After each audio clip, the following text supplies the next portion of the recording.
नमस्कार मंडळी, मी भारती होम किचनमध्ये आपले स्वागत आहे। चला आज एक नवीन रेसिपी साहित्य पाहूया।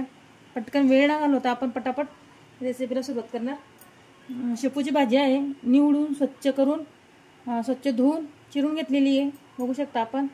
आणि टोमॅटो चिरून घेतलेले आहे, त्यासोबतच मूग डाळ भिजत घातली होती 2 तास, मस्त भिजलेली पण आहे। आणि हिरवी मिरची लसणाच्या पाकळ्या आणि हिरवी मिरची याचा आपण ठेचा करणार आहोत। जिरे टाकायचे राहिलेले इथं, थोडेसे जिरे टाकणार आहोत, नाही तर आपण फोडणीला पण टाकू शकतो। चला रेसिपीला सुरुवात करूया। तेल ते तापलेले मस्तपैकी, चला मग फोडणी देणार आपण। मोहरी थोडीशी, मोहरी फुलली तर आपण जिरे टाकणार। जिरे त्यासोबतच बारीक चिरून घेतलेले लसूण आहे, लसणाच्या पाकळ्या मस्तपैकी फोडणी बसली का आपण टोमॅटो टाकणार। बघू शकता आपण लसूण एकदम ब्राऊन झालेले आहे मस्तपैकी, आणि टोमॅटो बघू शकता ठेचा करून घेतलेला आहे आपण, आता तोही टाकणार।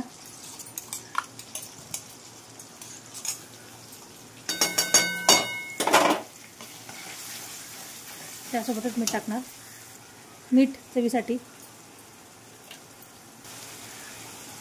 भाजी चिरलेली शेपूची,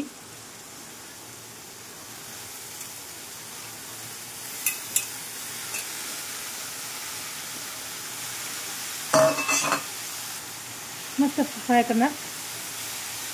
खालची भाजी वरती घ्यायची, म्हणजे मीठ आणि खालचे मसाले वरती भाजीला लागायला पाहिजे।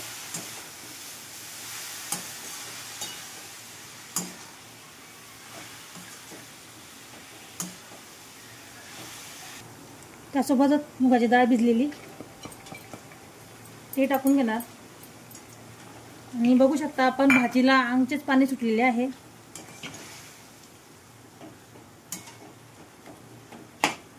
हळद टाकते थोडीशी,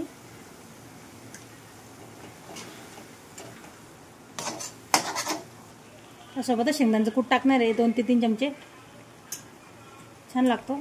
3 चमचे टाकून घेतलेले बघू शकता आपण। मिक्स करून आणि मिक्सरचे भांडे पाणी धुवून टाकणार आहे आपण थोडेसे, कारण की भाजीला अंगचेच पाणी सुटतात, म्हणून आपल्याला रस्सा वगैरे करायचा असेल तर आपण पाणी टाकून थोडासा रस्सा करू शकतो, पण आता ही आपल्याला कोरडी करणं आहे। ड्राय भाजी करायची असली तर थोडंच पाणी टाकावं लागतं। पाणी टाकून घेतलं, चला मध्यम गॅसवर आता मस्तपैकी डाळ शिजत नाही तोपर्यंत भाजी शिजणार आहे। चला भाजी उडून मारणार, बघू शकता किती छान झालेली भाजी, एक नंबर।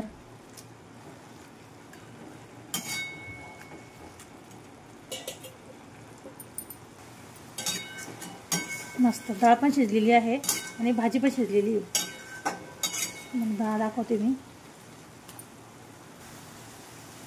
डाळ बघू शकता शिजलेली आहे, मस्तपैकी फुगून आलेली, वरती गरम आहे, ते हात लावू वाटत नाही। रेसिपी आवडली तर लाईक, कमेंट, शेअर, सबस्क्राईब नक्की करा। आपली भाजी मस्तपैकी तयार झालेली आहे। आपण भाकरीसोबत पोळीसोबत एक नंबर लागते।